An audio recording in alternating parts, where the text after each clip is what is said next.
Snowy Maine, and welcome to the podcast. My kids are heading outside to shovel snow, thank heavens, and we are all figuring it out this morning. And I want to welcome you to the podcast. I want to welcome you to the Proofing Box. My cat looks like she's about to come over here and help me record the podcast because cats are amazing at life coaching and food safety, I have to tell you. So we are getting through the snow here, and we're at that point in winter where we're like, it's never going to end. So welcome. Thank you so much for spending your time with us today on the podcast. And of course, there are always a couple of announcements at the top of the podcast. I am going to be having some interviews. I'm super excited. I've started these interviews. Next week, we're going to have somebody on who is going to be talking about marketing and branding. So that's also going to be podcast live. So that's going to be super useful. And I'm also recording interviews with some of my fellow coaches because these are people whose target market is actually the same target market as y'all's. These are generally people who are super interested in local food and sustainable agriculture from the perspective of a consumer. Like, you make the food they want to buy. So I am bringing them on the podcast because I think it's super valuable to listen to what they have to say. I did my first recording this week with another coach that I work with. She's a performance coach, and we had this great conversation not only about entrepreneurship, but about how she approaches food and what it means to her to have food she can trust. So be on the lookout for those as they come out. We're going to be having them over the course of the year. And of course, join us over on the Proofing Box because we do lots and lots of interesting things. We have good discussions over there, and I answer lots of questions. And so, as always, today we are going to do the podcast, and today's podcast is on what we call productive negative emotions, because this is a question I get asked a lot. And then I'm going to be doing office hours. I'm going to be talking about nitrites in fish, because I just got that question this morning. And then I'm going to be talking about bacteria, okay, and pathogens and bacterial growth and that good sort of stuff. So stick around for office hours at the end if you are on the Proofing Box. And if you are not, why are you not on the Proofing Box? It's totally free. Come join us. That's where, I answer a ton of questions and do a lot of thinking out loud over on the Proofing Box. So come on over to Facebook and join us over there. So with that, I want to dive right on into the podcast. And what we are talking about today is creating the results in our life of productive negative emotion. Okay. Negative emotions can be in our life. They can drive us forward. And the difference between, truly the short version of this podcast is you can have productive negative emotion in your life if you understand nothing is going wrong and you choose to not suffer with your negative emotion. Like, I know that sounds really sort of crazy, but you can have negative emotion in your life, and you do have negative emotion in your life without suffering. Okay?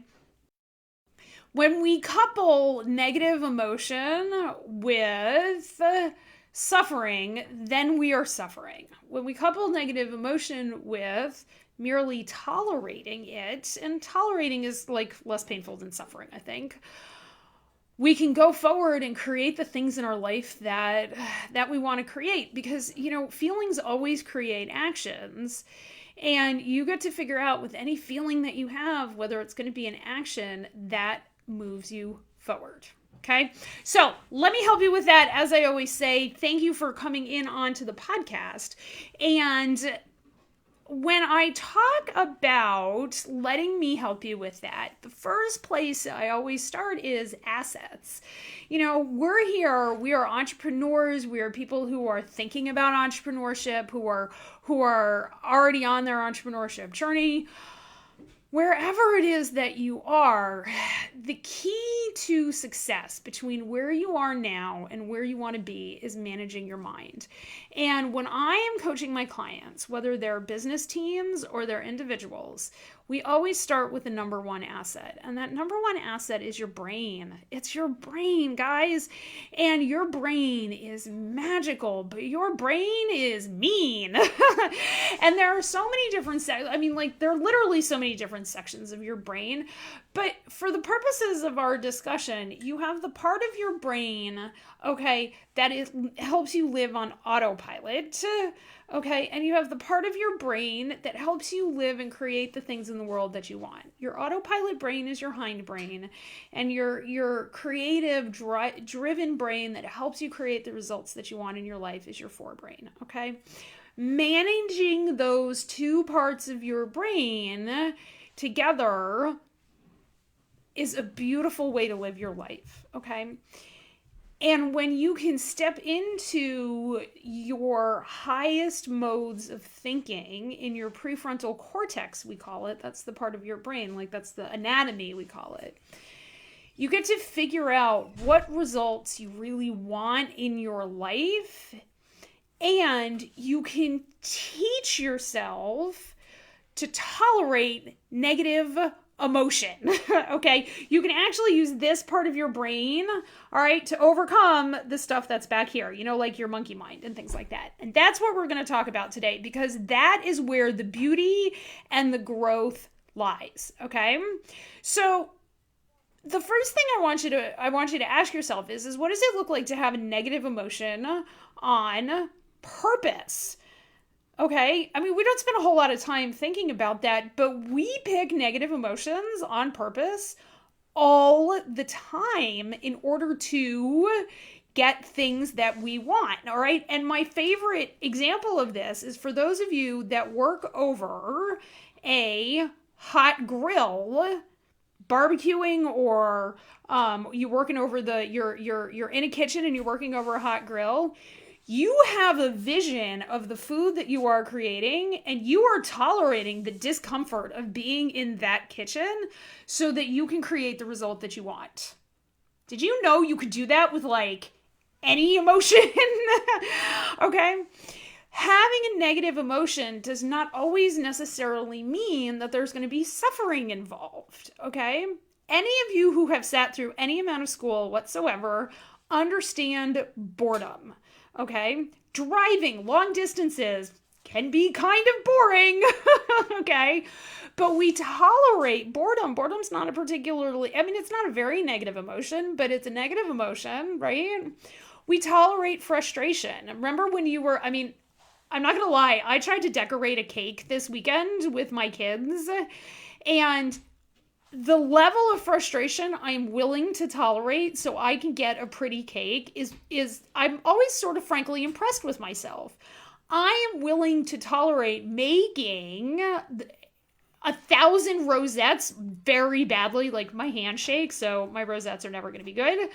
But I'm willing to tolerate that frustration. You were willing to tolerate frustration in pursuit of a dream, and it didn't, it was just frustrating. You weren't suffering from it, right? You've tolerated fear, you've tolerated uncertainty, and you've had all of those emotions without a whole lot of drama to get where you are right now. What does it look like to just look back on that? Now, I will tell you, you can also have all of those emotions, and you can have a lot of suffering associated with it. Ask my children. We're on a snow day today, okay? And they're bored. Now, we all know boredom is good for kids because it makes them go figure out how to, use their own brain, right? Well, my kids can either suffer in their boredom, okay, or they can use it productively to go figure out how to do something in their brain, right? We are all totally like that, all right? So what does it just look like to acknowledge that with integrity and acceptance and compassion that we have negative emotion in our lives, and ask ourselves, when we're looking at the results in our life, what do we really want? Now, if you listen to the psychoanalysts and current psychology, our brains are wired to avoid pain and move towards pleasure. And this has been true for all of human history. This is true for every single one of us, all right? But avoiding pain all the time that's really what leads to suffering. There's so much suffering where you tell yourself that this pain is horrible, okay? But what does it look like if you embraced whatever that negative emotion is in pursuit of your dreams? And if really what you wanted, we talk about wanting the results that we want in our lives. I want to make a $75 million total revenue in a year consulting company that is the one-stop shop for all food businesses under $100 million. Okay? That's my goal. Okay? Because I really believe that food businesses under $100 million can change the directory and conversation about rural sustainability. Okay, in comparison, these are small food companies. They are generally located in areas that need economic development. Okay, they are places where people who don't have a lot in life can go get a job and have a career track. There's just a ton of things that food businesses under $100 million can do, not the least of which is give us food security and national security. I really believe that the United States of America should be making its own food, okay? And I am on a mission to make sure that you guys all have the tools at your disposal to make that happen, okay?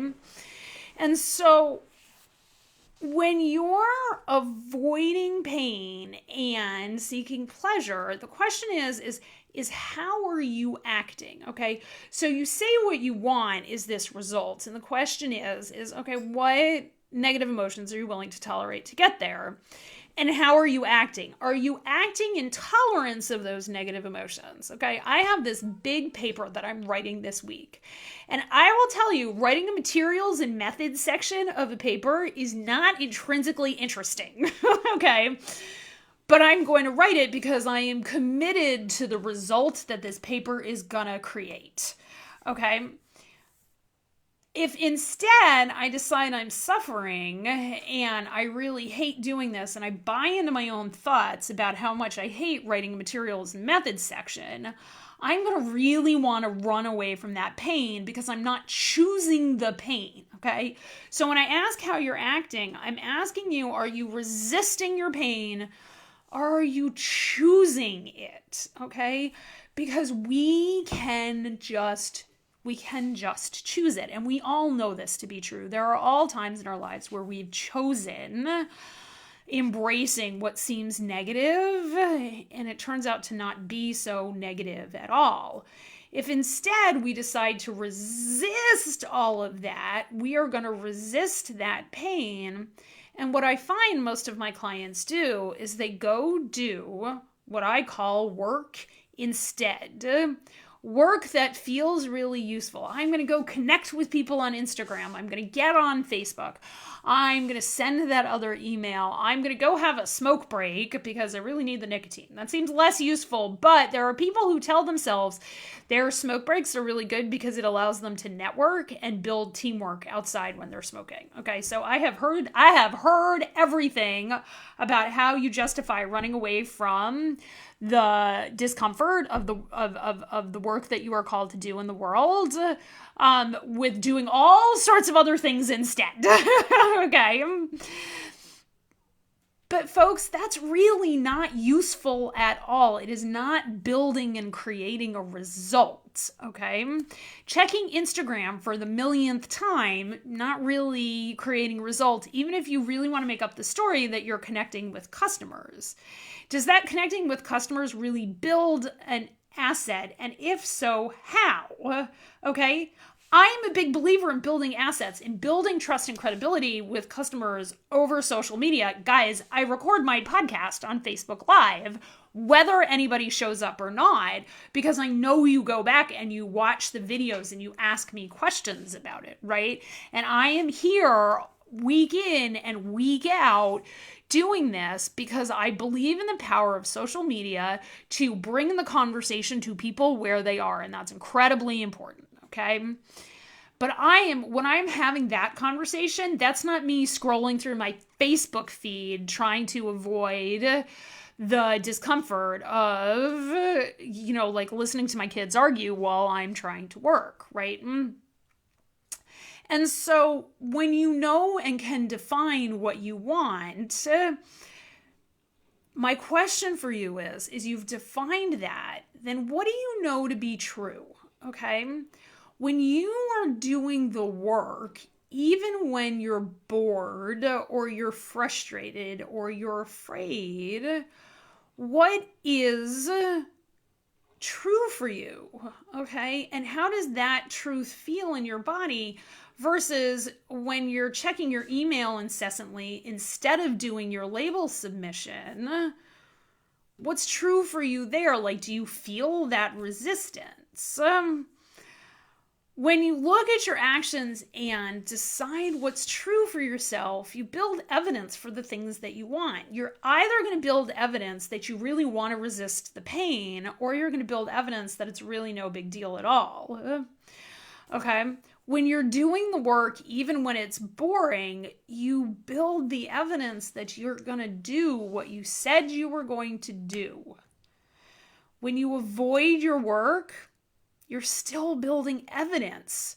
It's just that you're building evidence that the work is really hard and it's full of suffering, or you're not really good at it and it's going to take you a really, really long time.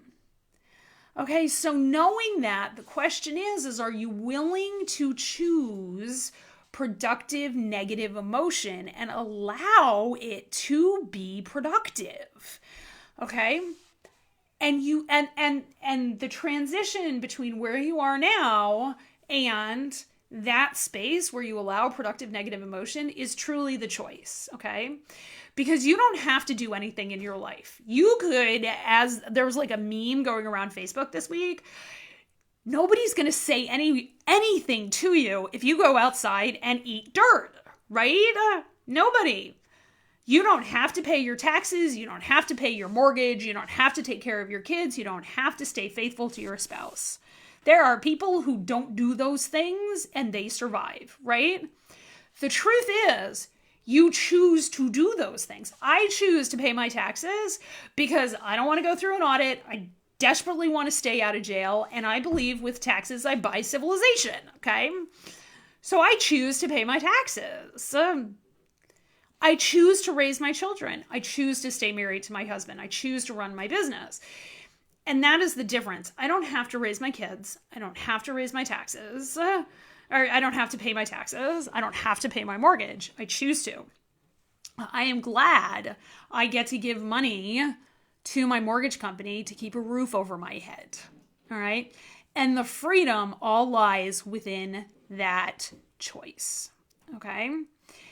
This always starts in your mind, and it starts by stepping outside of your primitive brain and recognizing with your cognitive brain, with your forebrain here, that you don't have to believe your thoughts. You don't have to believe any of the have tos, needs tos, any of that stuff. You get to stop believing your thoughts, and when you do that, you can choose anew. You can choose all new thoughts. And you can recognize the stuff that you think is gospel truth is not. The FDA is not out to get you. The USDA is not out to get you. Cargill isn't your enemy. Okay? All of those things that we think of, that we report as the news, that make us feel negatively, that make us that throw us into a negative emotion and then cause suffering, we can choose all of that, okay?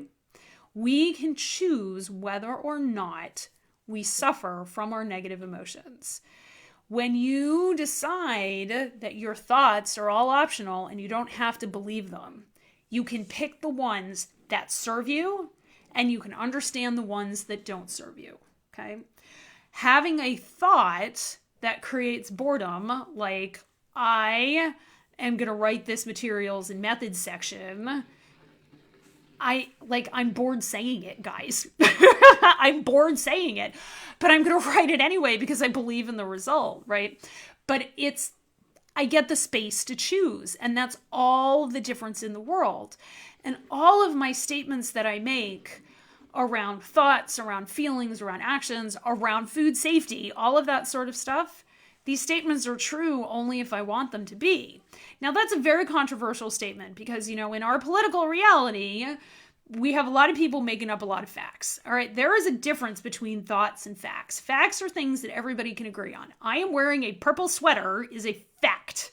Okay, now, if there is somebody out there that is red-green colorblind, they actually may have a different set of facts. Okay? And so I just, just be very careful when you're doing this to understand that reality can be incredibly subjective and in large parts is determined by the neurology of our brains. All right, what somebody hears and what somebody says is entirely dependent around the neural pathways in somebody's brain. Okay? And where you get to when you start thinking about this is what we call cognitive dissonance. You're like, okay, I'm trying to create results over here, but I have negative emotion over here. And this, in my life, sometimes this literally gives me a headache. When I'm in this space right now of absolute cognitive dissonance, I am making amazing changes out in the world. My business is growing by leaps and bounds, and I am so blessed to be able to provide abundantly for my clients, to have the time to come onto a podcast and provide abundantly for my clients, right?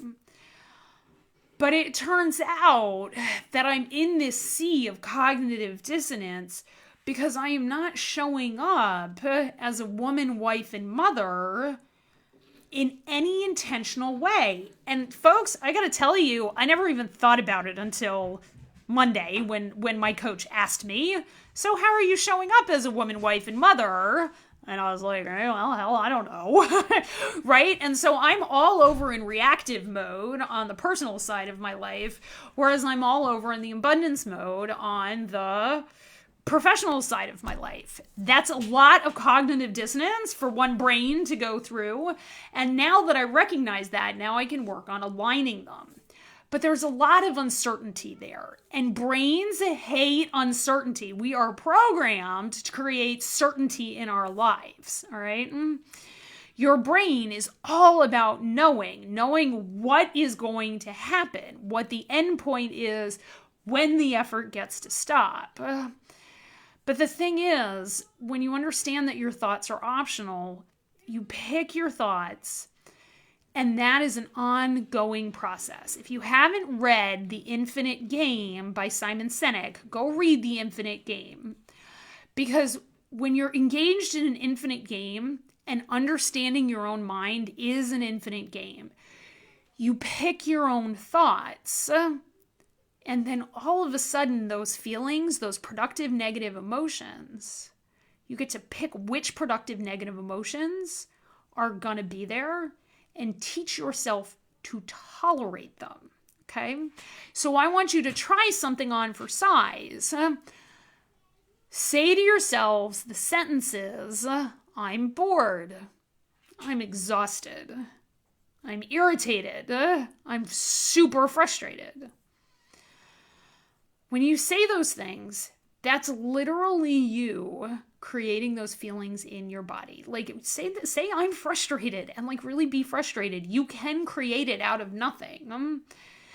And there are some things that we do and produce results out of all of those feelings. I was talking with somebody the other day and they were having a problem with their Facebook funnel.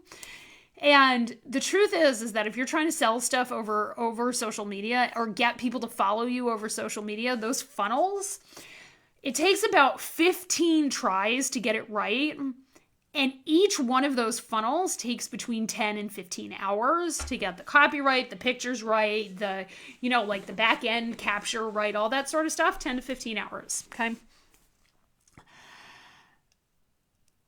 That frustration that's created when you do that, the frustration that's created when you actually sit down and write your HACCP plan, that frustration produces results. Okay?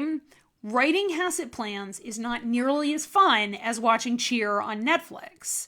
Balancing your budget, not a great hoot either, and can totally be an exercise in frustration, but we do it anyway. We tolerate those negative emotions because we've picked them. And we produce results when we do that, okay? So what does that even mean in real life? It means deciding what result you want and understanding that achieving it is not always going to be fun. So what if you could figure out a result that you can create today, okay? Whether it's finishing up an SOP, doing an observation, for those of you in my power group, doing your corrective actions. What emotions do you think you are going to need to feel to get that result? The positive emotions and the negative emotions. Are all of them going to be positive? Unlikely. Most results usually require negative emotion.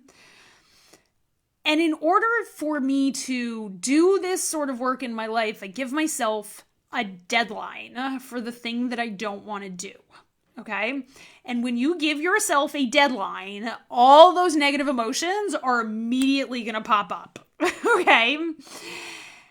But the thing is when you give yourself a deadline and you say, okay, I'm going to write this SOP, I'm going to write this corrective action, I'm going to figure out the validation for this critical control point, and it's going to take me an hour.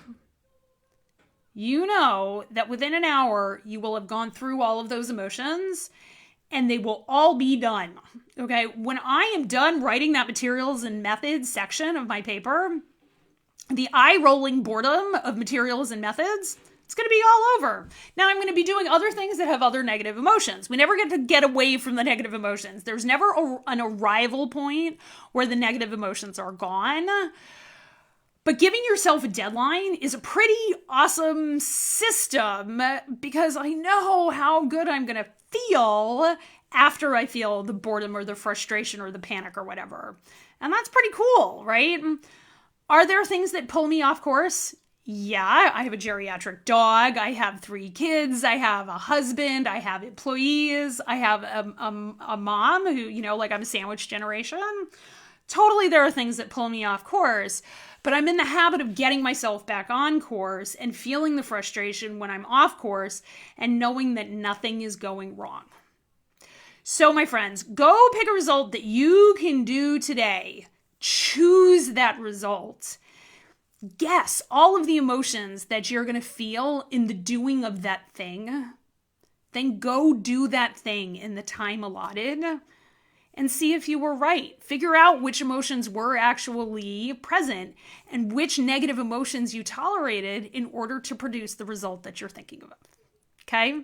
And then lather, rinse, repeat. And watch yourself grow. All right, that's what we have for the podcast today. I love you all. Have a week full of awesome. Next week, we are doing our webinar on corrective actions and preventative actions. So I'm going to be teaching how to do that. So if you have not already signed up for that webinar, sign up. There's a link at the top of the proofing box. And I will see you on the webinar. It's Wednesday next week, 1 o'clock Eastern Time. Thanks, everybody. Have a great week.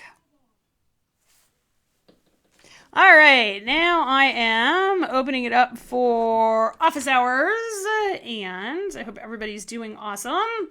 Couple of things on office hours this week. So I had a question over on one of the sites I'm a admin on. The charcuterie. Curing in charcuterie something. I don't know. I can post a link for all y'all who are into charcuterie and not on that page. It's different from the salt cured pig. We do things a little differently over there. But the question was around nitrates and fish. So when we cure sausage, salumis, that sort of thing, a lot of times we use nitrites. Now remember, nitrites are for short periods of time. An I, tall, short. Nitrates, A, long periods of time, more than 30 days. Okay. In the United States, we generally do not use nitrates in curing of fish products, and it's because it changes the color. Okay. When you have an artificial coloring change in fish, it can mask degradation of the fish that could make somebody sick. All right, so that's the short version. If you are curing fish, acid and salt, okay, and we use way more salt in fish than we do in a lot of pork products or beef products, because of that is how we control the botulism. We control it using regular old salt. And when I'm writing a HACCP plan for my smoked fish folks, and we have to control botulism, we control it by ensuring we have what's called a water phase salt of above 3.5. So that's a measurement.